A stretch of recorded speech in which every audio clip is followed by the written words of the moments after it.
안녕하세요. 저는 35살 아이 엄마이고 밑으로 4살 어린 남동생 하나 있는 장녀입니다. 아버지는 저 중학생 때 심장마비로 정말 갑작스레 돌아가셨어요. 제 남동생은 초6이라는 어린 나이에 아버지를 잃은 거고요. 저희 남매도 남매지만 엄마가 정말 고생 많이 하셨습니다. 아버지는 생전에 복사기 대리점을 운영하셨는데 그 당시 IMF 전이라 사업이 정말 잘 되셨죠. 그 시기에 한 달에 1,000만 원도 버셨으니까요.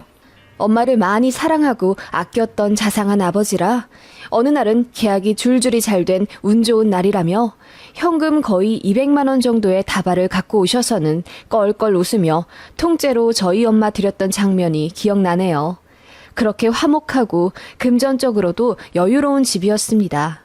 정말 갑작스레 아빠를 잃었지만 엄마는 자식들 생각해서 슬픔에 빠질 겨를 없이 바로 아빠 사업을 이어받아 대리점을 운영하셨습니다. 모두가 말렸지만 엄마는 하루에 3시간 쪽잠 자가며 아빠 사업을 열심히 하셨고 IMF 터지기 직전에 사업을 정리하셔서 큰 손해 없이 돈 많이 버신 영리한 분입니다.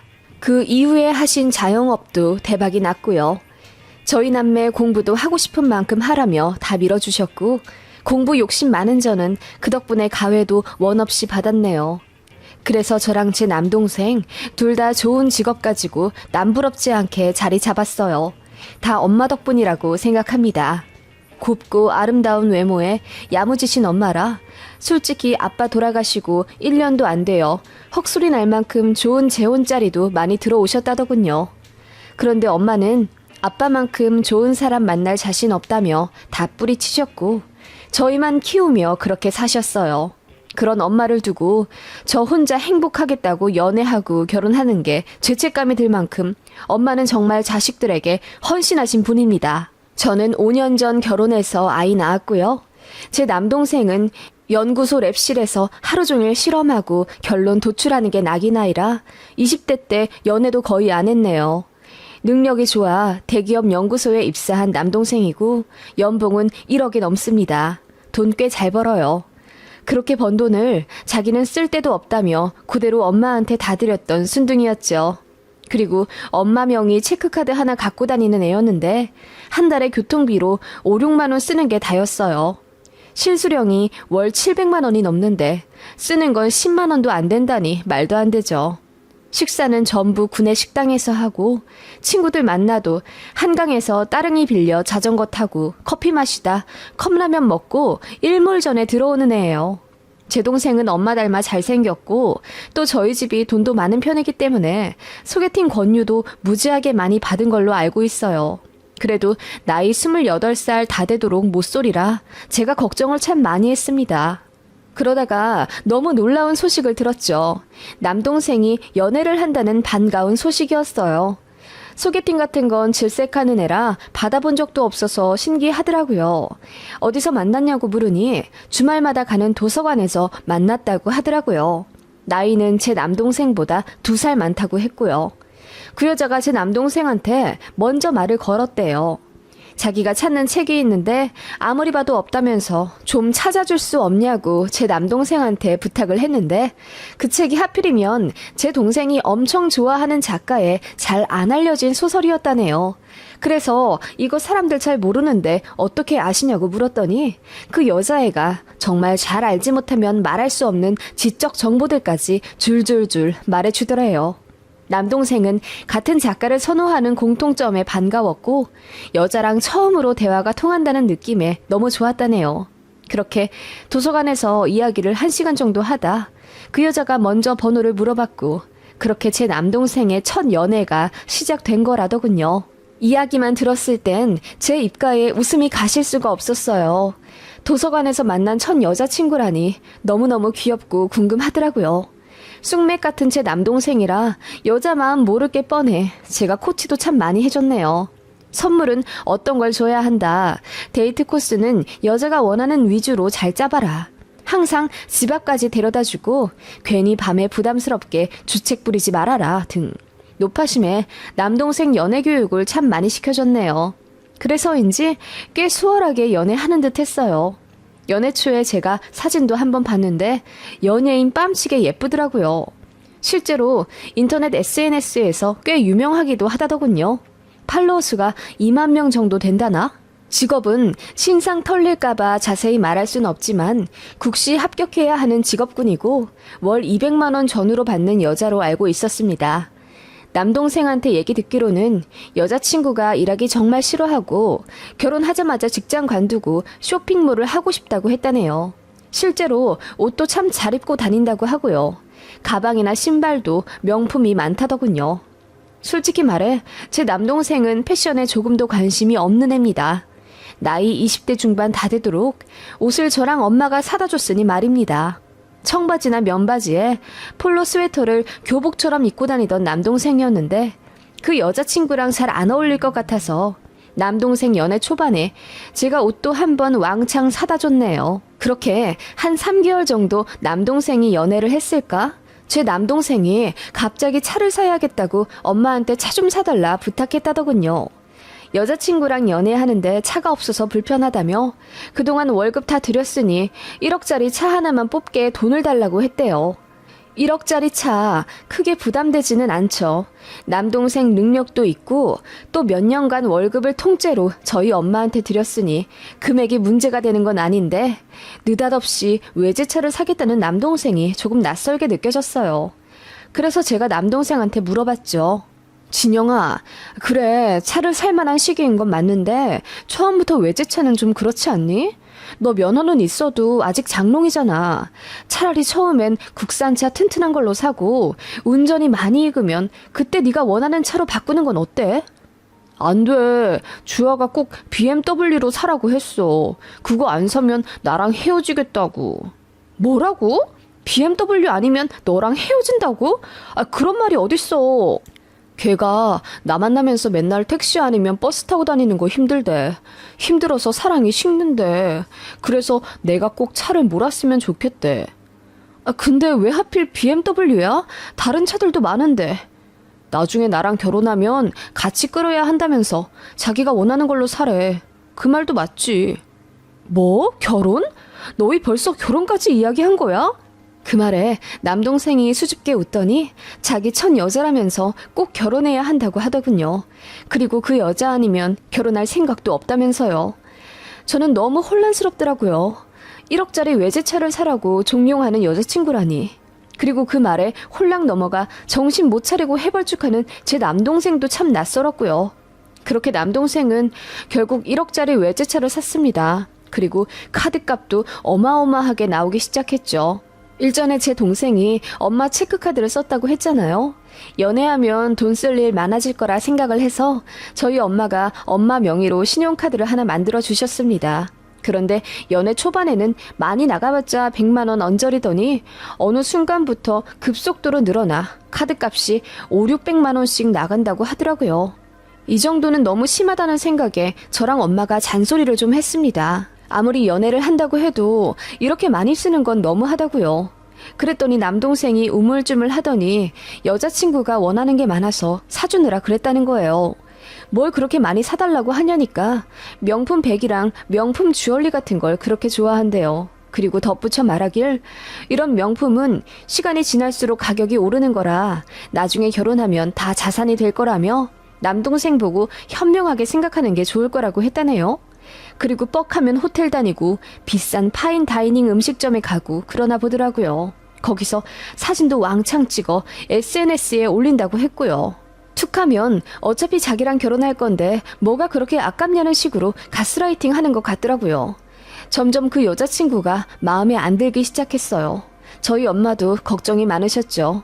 그래서 남동생 붙잡고 단호하게 말해줬습니다. 여자랑 연애하는 건 좋긴 한데 그렇게 끌려다닐 필요는 없는 거라고요. 물론 그 정도 돈 쓸 여유가 없는 우리도 아니지만 그렇게 퍼주다시피 해주면 서로 관계만 나빠지는 거라고 잘 얘기를 해줬죠. 그랬더니 남동생도 좀 납득이 가는지 알겠다고 했어요. 그런데 그 주 주말에 갑자기 남동생이 여자친구랑 헤어졌다면서 본 적 없이 만취 상태로 집에 들어왔다더군요. 그렇게 취한 건 엄마도 처음 보는 거라 저한테 전화를 하셨어요. 그래서 저도 그 새벽에 친정에 달려갔죠. 남동생이 펑펑 울더군요. 자기 차였다고요. 이유를 물어보니 자기가 마마보이라서 싫다고 했다네요. 그러면서 지금까지 받은 가방이랑 목걸이, 시계 같은 거 전부 박스에 넣어서 남동생한테 던지듯 줬대요. 자기 진심을 몰라줬다면서요. 자기가 정말 무력으로 남동생한테 사달라고 조른 게 아니라 자긴 정말 남동생이랑 결혼할 생각이고 재테크하면서 결혼 후 가게에 보탬이 돼주려고 했던 건데 세상 물정 모르고 트렌드 못 따라가는 저희 가족이 너무 촌스럽다면서 헤어지자고 했다네요. 그리고 호텔이나 파인다이닝 같은 비싼 데 가서 사진을 찍는 것도 다 투자였대요. 본인이 나중에 쇼핑몰을 할 건데 그러려면 SNS 팔로워를 더 많이 모아야 하고 그러기 위해서는 사람들의 동경을 받아야 한다면서 그런 럭셔리한 모습을 많이 보여줘야 장사가 잘 되는 거라고 했대요. 자기는 남동생이랑 결혼해서 쇼핑몰을 차리면 한 달에 억도 벌 수 있는데 그거 다 남동생 주려고 했다네요. 그런데 정작 본인을 속물 취급하니 억울해서 못 사귀겠다며 난리를 치며 헤어지겠다고 한 거죠. 저는 너무 어이가 없더라고요. 들으면 들을수록 그 여자의 정상인가 싶더라고요. 그런데 제 남동생은 그 여자친구 말이 다 맞는 것 같다면서 본인이 어리석고 세련되지 못해서 차인 거라고 울더라고요. 답답해 미칠 뻔했습니다. 그래요. 남녀 간의 일은 당사자들만 알겠죠. 둘이서 나눈 정도 얼마나 깊겠어요. 남동생이 정신 못 차릴 만큼 그 여자친구가 예쁘고 상냥하니까 더 헤어나오지 못하겠죠.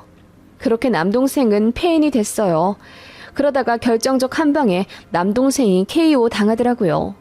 이별 통보하고 며칠 지나지 않아 남동생의 연구실로 퀵이 왔더래요.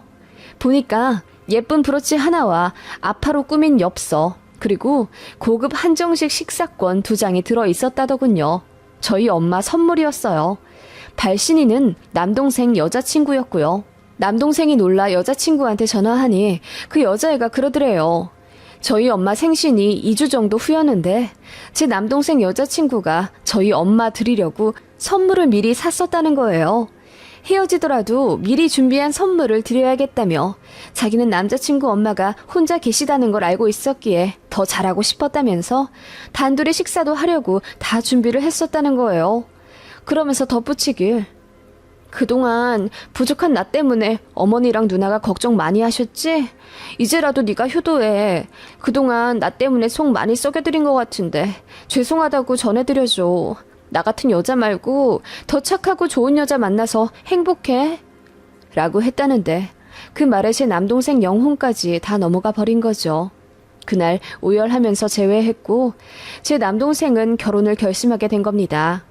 그렇게 만난 지 1년도 안 되어 결혼을 추진하게 된 거예요. 쓰다 보니 또 혈압이 오르네요. 아무튼 제 예비 올케가 된 그 여자애는 본격적으로 결혼을 준비하겠다며 저희 집에도 인사 오고 그랬어요. 저희 집 인사 올 때는 위아래 까만색 정장으로 소박하고 단정하게 하고 왔더라고요. 원래는 명품 실갑을 하는 앤데 눈밖에 나고 싶지 않다면서요. 그리고 진짜 어찌나 살갑게 잘하는지 저희 집 인사 오던 날 설거지까지 자처해서 열심히 하더라고요. 저랑 엄마가 그렇게 말렸는데도 한사코 자기가 해야 한다며 팔 걷어붙이고 고무장갑도 안 끼고 설거지하다가 그릇을 놓쳐서 깨뜨리는 바람에 결국 피를 봤어요. 그 모습에 남동생이 기겁을 하면서 그러게 왜 설거지를 해? 자기는 손님이라니까. 라고 하니 내가 잘해야지. 안 그래도 밉보였는데 어머님이랑 형님께 점수 따고 싶어. 라고 하며 그렁그렁한 눈으로 남동생을 보더라고요. 진짜 황장할 것 같더라고요. 저랑 엄마가 보기엔 여우짓인데 남동생은 그냥 껌뻑 죽어서 아무것도 안 보이는 것 같았어요. 엄마는 너무 속이 탔지만 제 남동생이 좋다고 데려온 여자를 뭐 어쩌겠어요. 그리고 이 상황에 반대하면 더 불타오르기만 할 것 같아서 저도 딱히 답이 없더라고요. 그래도 예비 올케가 저희 만나면 참 싹싹하고 예의 바르게 잘하긴 했으니까 웃는 나체되고 어쩔 수도 없는 노릇이었고요. 예비 올케네 집안은 그냥 평범하더라고요. 양가 부모님 다 계시긴 하지만 사돈 어르신 2분 다 딱히 직업이랄 게 없으신 것 같았어요. 아버님은 아는 사람 건설일 할 때마다 도와주러 간다고 하시던데 그게 건설 일용직 말하는 것 같았고 어머님은 마트 직원이라 하루에 10만 원 정도 받으신다고 하더라고요. 그러면 한 달에 200만 원은 넘게 받으시는 거잖아요. 그런데 알고 보니 그냥 마트 시식 알바를 한 달에 서너 번 하시는 거였어요. 즉 두 분이 한 달에 버시는 금액이 200만 원도 안 되고 노후도 전혀 안 되신 상태였죠.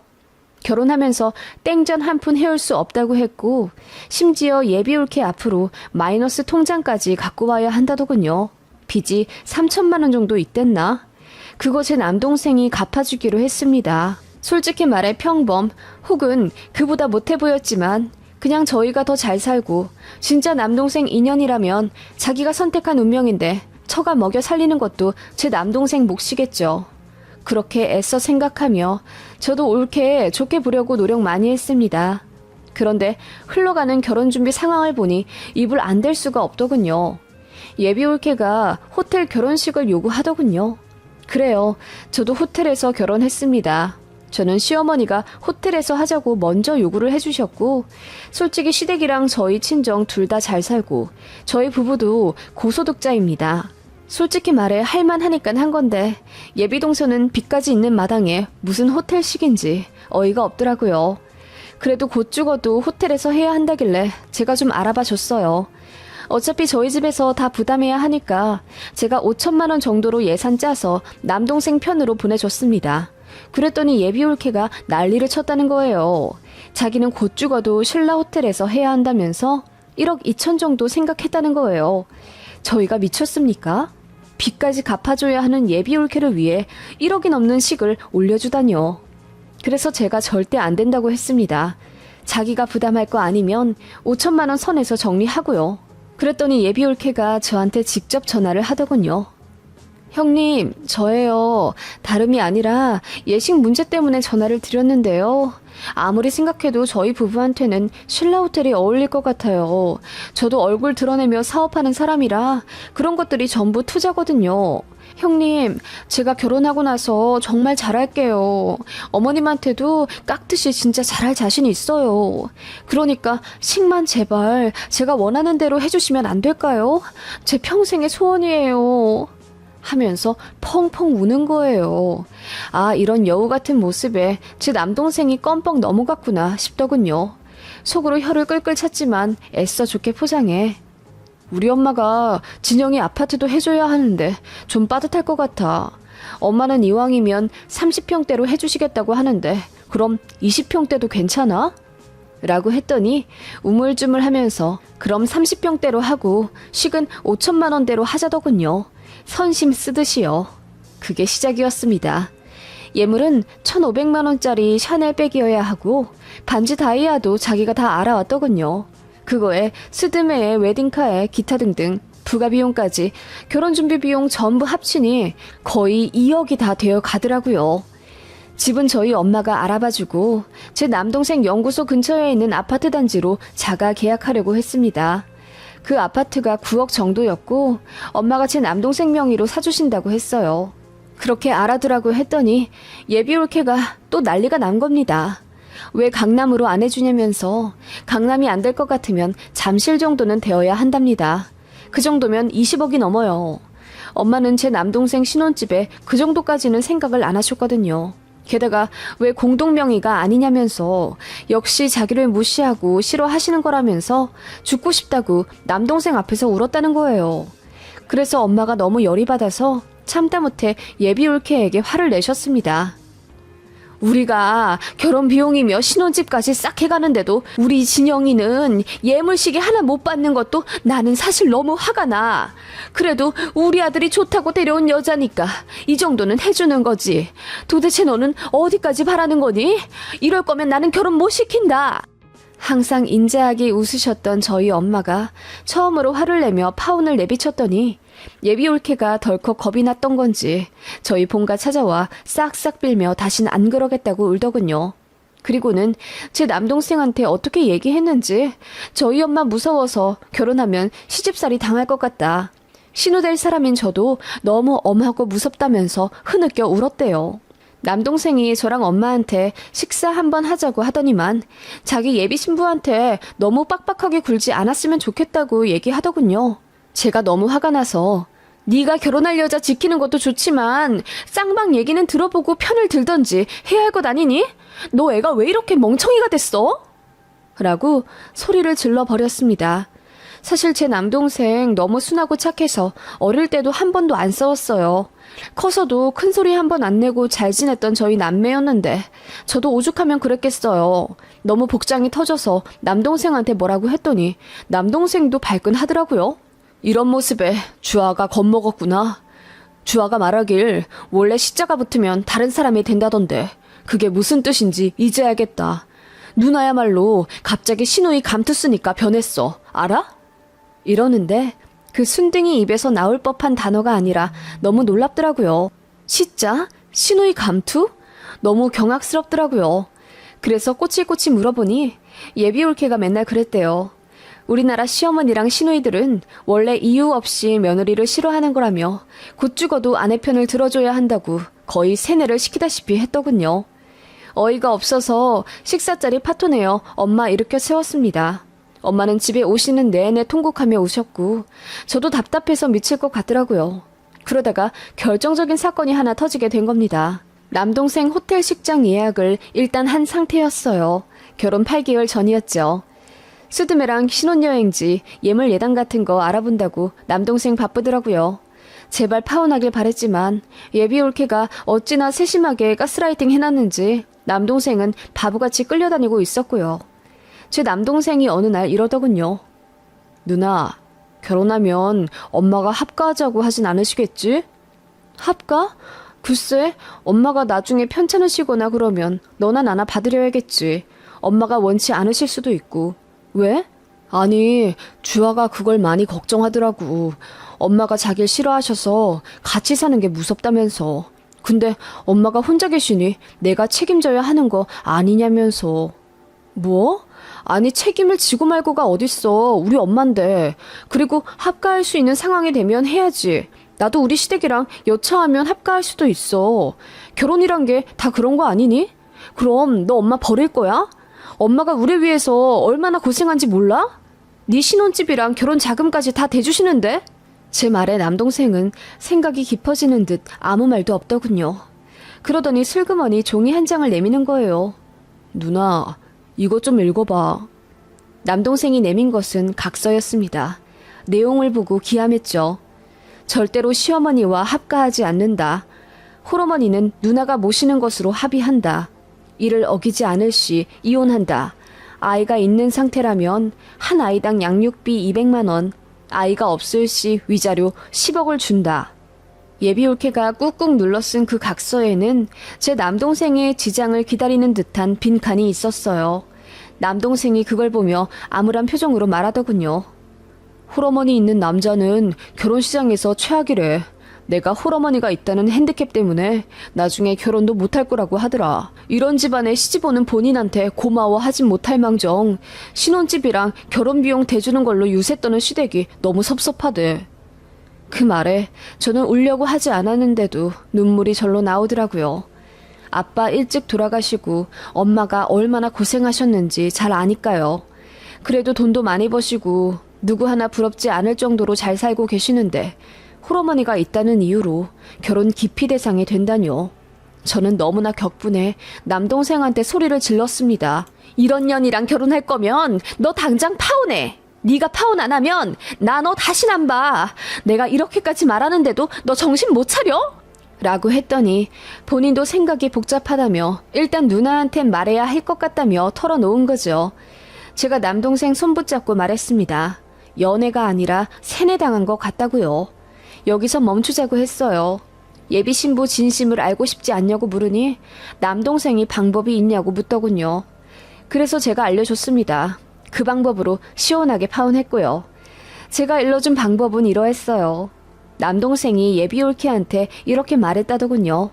홀어머니 절대 안 모시겠다. 불편하면 앞으로 왕래도 안 하고 연 끊겠다고요. 그랬더니 예비올케가 정말 좋아하며 정말 그렇게 해줄 수 있냐고 눈을 반짝이더랍니다. 그런데 제 남동생이 그렇게 하는 대신 지원은 1원도 안 받고 결혼하려고. 그래야 떳떳하게 연 끊을 수 있잖아. 난 너만 있으면 돼. 우리 엄마랑 누나 안 보고 살 자신 있어. 너도 그렇지? 나 사랑하지? 그랬더니 예비올케가 순식간에 얼굴이 하얗게 질리더랍니다. 신혼집은 경기도 외곽의 아파트 전세로 시작하고 호텔 결혼식은 못하고 작은 예식장 빌려서 자기 능력에 맞춰서 하겠다고 하니 그 여자가 난리를 쳤다더군요. 그럴 거면 파혼하자는 그 여자의 말에 제 남동생은 깊은 상처를 받았고 바로 헤어지자고 통보를 하고 왔다더군요. 제 남동생은 정말 사랑했는데 자기 이익만 좇는 여자의 실체에 점점 질려버린 거죠. 저는 이대로 그냥 끝내는 건 안 되겠더라고요. 그래서 예비올케, 아니 제 남동생 전 여친한테 전화해 잠깐 만나자고 했습니다. 그랬더니 걔가 한달음에 약속 장소로 달려와 제 손을 붙잡으며 제발 제 남동생 맘 좀 돌려달라 하더군요. 그래서 제가 못 이기는 척 알겠다고 했습니다. 일단 내 동생이 너에 대해 많이 오해하고 있어. 그러니까 내 동생한테 받은 명품백들 다 되돌려봐. 그때도 그랬잖아. 이거 다 가게에 보탬되려고 계획한 거라 나중에 결혼하면 다 팔아서 가게에 보탤 거라면서. 너의 그런 깊은 마음에 내 동생이 그때 마음을 돌렸으니 이번에도 그렇게 하면 돼. 라고 했더니 그 여자애가 알겠다고 하더군요. 바리바리 받은 선물을 전부 다 퀵으로 우리 집에 보냈습니다. 세어보니 가관도 아니더군요.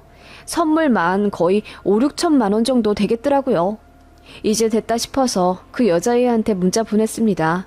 이제 다신 내 동생한테 연락하지 말라고요. 그랬더니 우리 본가 와서 엄마한테 무릎 꿇고 빌고 난리도 아니더군요. 자기가 잘못했으니 제발 마음 돌려 다시 결혼을 진행하자고요.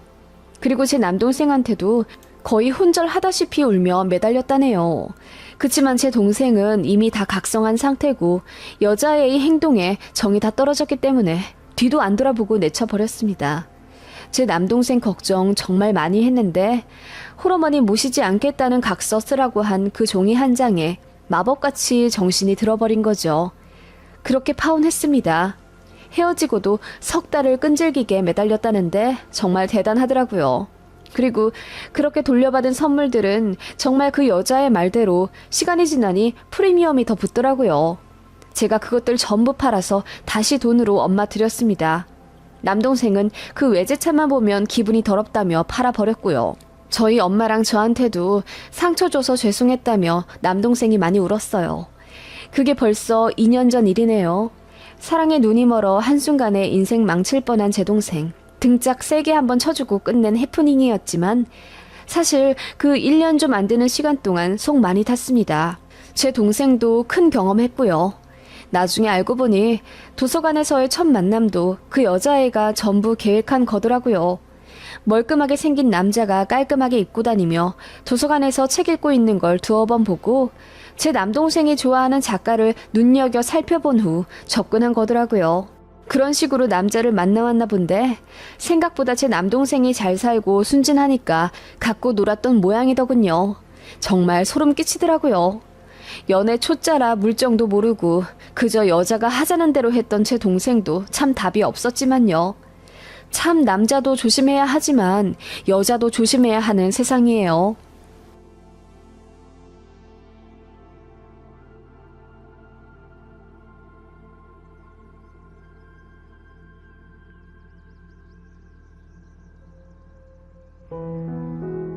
안녕하세요. 이번에 새 아파트로 이사온 아이 둘 엄마입니다. 내 집 마련을 위해 10년 동안 안 먹고 안 입으며 그야말로 피똥 싸게 노력하며 살았습니다. 그러다가 운 좋게 청약이 당첨되어 34평짜리 새 아파트로 이사 오게 된 거죠.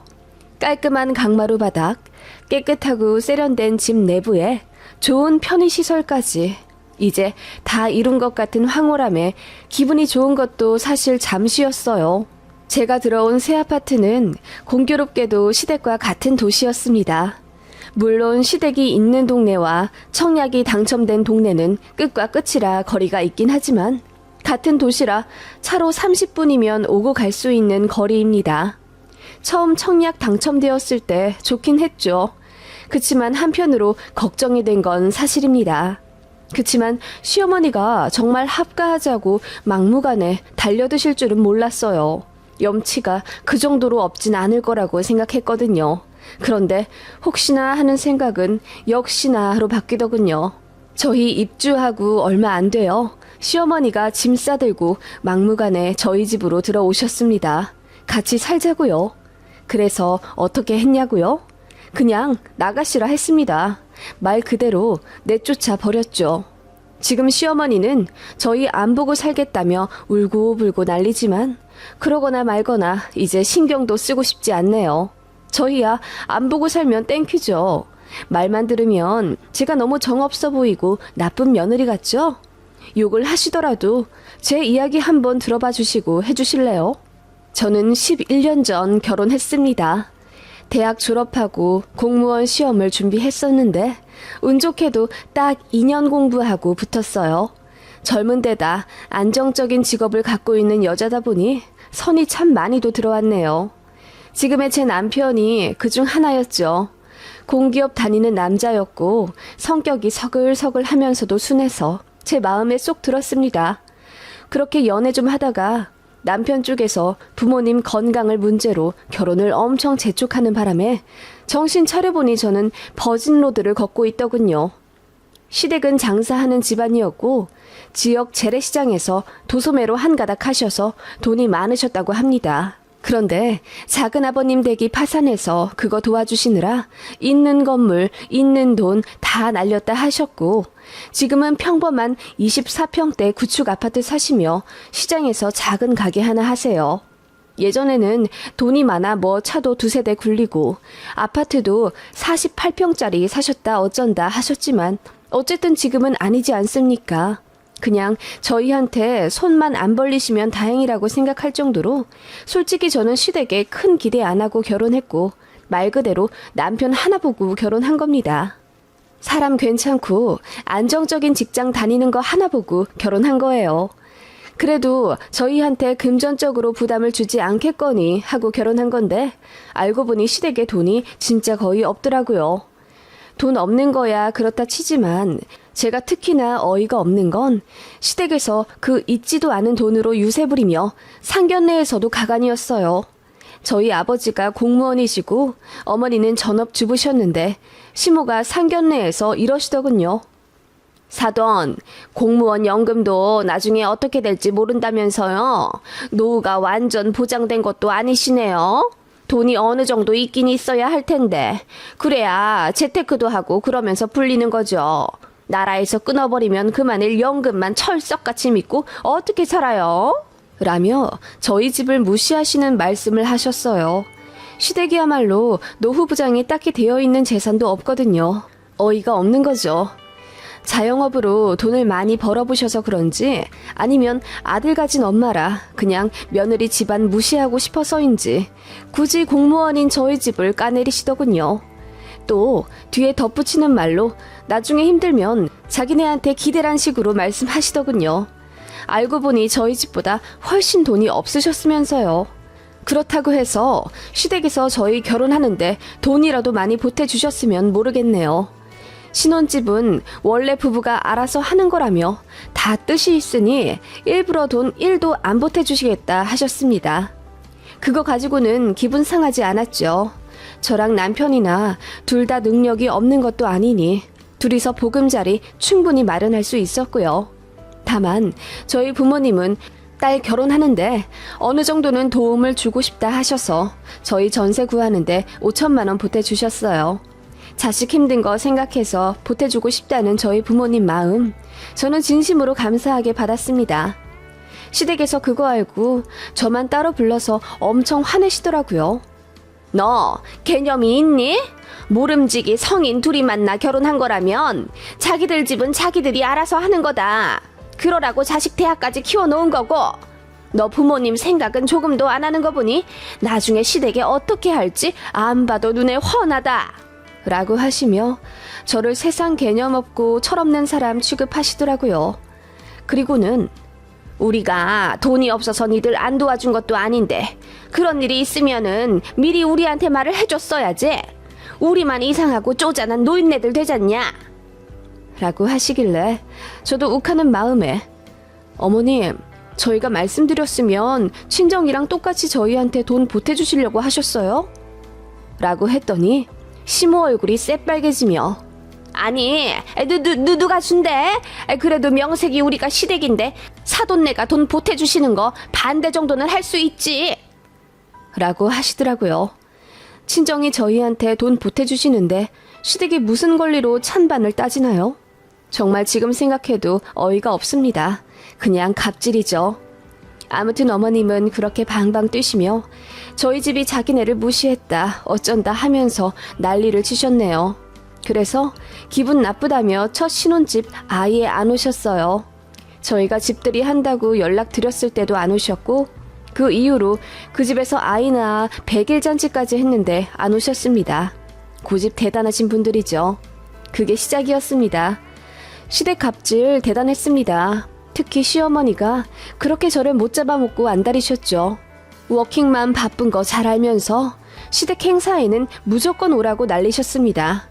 시댁 제사 1년에 3번 있는데 때마다 휴가 내고 당연히 음식해야 한다고 하시더라고요. 김장철이면 이틀 휴가 내라 하시더군요. 어떻게 그렇게 한답니까? 저는 그렇게 못한다고 신혼 때부터 못 박았더니 저희 친정 엄마한테 전화해서 딸을 어떻게 이 지경으로 키우셨냐며 망언을 하시더라고요. 그래서 시댁이랑 친정이랑 크게 싸웠습니다. 친정에서는 우리 딸 그렇게 노예처럼 써먹을 거면 시집 안 보냈다. 안 그래도 뭐 하나 받은 거 없이 결혼하는 게 딱해서 5천만 원 해줬는데 그거 가지고도 시댁에서 난리라길래 딸 결혼시킨 거 후회했다. 이런 망나니 집안인 줄 알았으면 김서방이 이쁜 건 알지만 결혼 안 시켰다. 라고 대놓고 시댁에 싸붙였습니다. 저희 친정이 아무 말 안 하고 내내 거릴 줄 알았던 시댁은 예상 외의 반격에 깨갱하고 입 닫으셨고요. 그렇게 한 2년 정도 시댁이랑 연 끊고 연락도 안 하고 살다가 시어머니가 먼저 사과하시며 전처럼 지내자 하셔서 왕래하게 된 겁니다. 그래도 걔가 똥금 못 끊는지 시집살이는 계속 하려 하시더라고요. 명절 때는 뭐 하나라도 더 부려 먹으려고 일부러 시댁 집안일 쌓아놓고 저희를 맞이하시는 게 눈에 보일 정도였습니다. 저는 시어머니 계략을 번번이 모르는 척했죠. 시어머니가 일부러 설거지를 산더미처럼 쌓아놓고 저 하라고 부르시면 그거 다 남편 시켰습니다. 가뜩이나 애들이 어려서 손이 많이 가는데 시부모님은 애들이랑 놀아줄 줄도 모르십니다. 그냥 눈으로만 이쁘다 이쁘다 하시고 조금이라도 귀찮게 굴면 그냥 TV나 보라며 리모컨을 던져주시는 분들이라 애들이 저한테만 붙어요. 사람들이 효자라고 하대요. 아무튼 시댁 생각만 해도 저는 진저리가 날 정도로 너무 싫고 특히 시어머니는 정말이지 존경이라고는 눈꼽만큼도 할 수가 없는 사람입니다. 시댁과의 관계를 대충 설명해 드렸네요. 여기까지만 써도 제가 시모에 대해 어떤 마음을 갖고 있는지 아시겠죠? 아무튼 신혼 첫 집에서 10년 정도 알뜰하게 살며 아이 둘까지 낳아 키우다 청약 당첨되어 신축으로 이사오게 되었습니다. 남편이랑 제 직장은 거리가 비슷한 경기도 도시이고 공교롭게도 제 직장이 시댁이랑 같은 지역입니다. 솔직히 제 직장이랑 가까운 곳에 아파트가 생긴다니 청약을 넣을 수밖에 없었죠. 그 청약이 운 좋게 당첨된 거고요. 지금 생각하면 운이 좋은 건지 나쁜 건진 모르겠지만 아무튼 그렇게 시댁과 30분 거리 아파트로 이사를 오게 된 겁니다. 전에 전세로 살던 집주인 부부께서 너무 고맙게도 전세 보증금을 10년 동안 거의 올리지 않아 주셔서 그 덕분에 돈도 많이 모았습니다. 그래서 대출도 거의 안 받고 이사 왔고요. 시댁 도움 역시나 1도 없었습니다. 저희 친정에서 냉장고랑 식기세척기 사라고 1,000만 원 또 보태주셨고요. 덕분에 좋은 가구 가전 잘 사고 편안한 보금자리 만들어 이 신축 아파트 들어오게 되었습니다.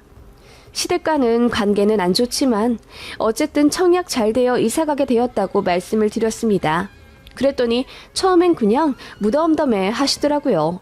어차피 자주 왕래도 안 하는데 가까이 살면 뭐하냐 이런 식으로 비꼬셨고요. 자주 왕래 안 하게 된 게 누구 때문인데요.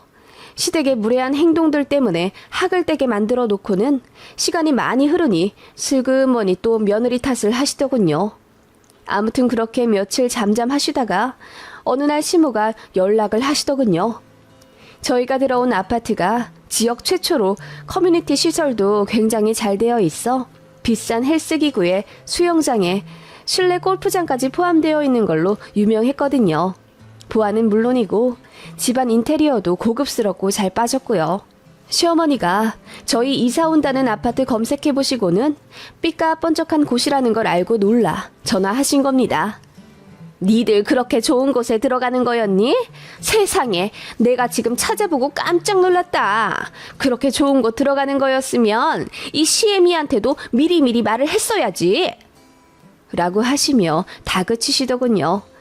그렇게 이사 첫날부터 시어머니가 들이닥치셨습니다. 예전 집에 살 때는 사돈댁이 돈 보태주신 것 때문에 기분이 나쁘다는 이유로 10년간 한 번도 찾아오지 않으셨는데 이 집은 이삿날부터 와보시더라고요. 이삿짐 풀고 정리하느라 바빠 죽겠는데 굳이 와보겠다며 혼자 택시 타고 막무가내로 오셔서는 어머님이 집주인 마냥 이삿짐 센터 직원분들을 지휘하려 하시더라고요. 저희는 냉장고랑 김치냉장고 2개가 있는데요. 당연히 주방이랑 더 가까운 쪽에 냉장고를 넣어야 하잖아요.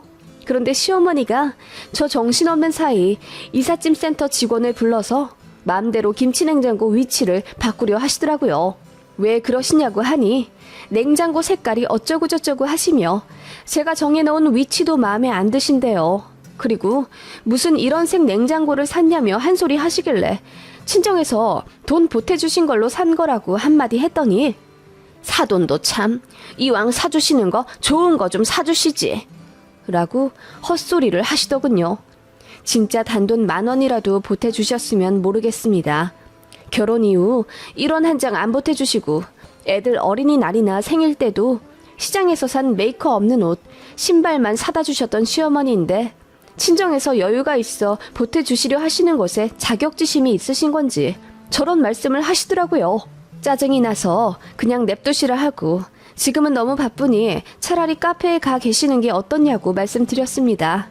그랬더니 시어머니가 본인을 무시한다며 그 사람 많은 데서 난리를 치시더군요. 그 정신없는 상황에서 시모랑 싸울 순 없어서 그냥 눈 질끔 감고 무시한 채 이사했던 기억이 나네요.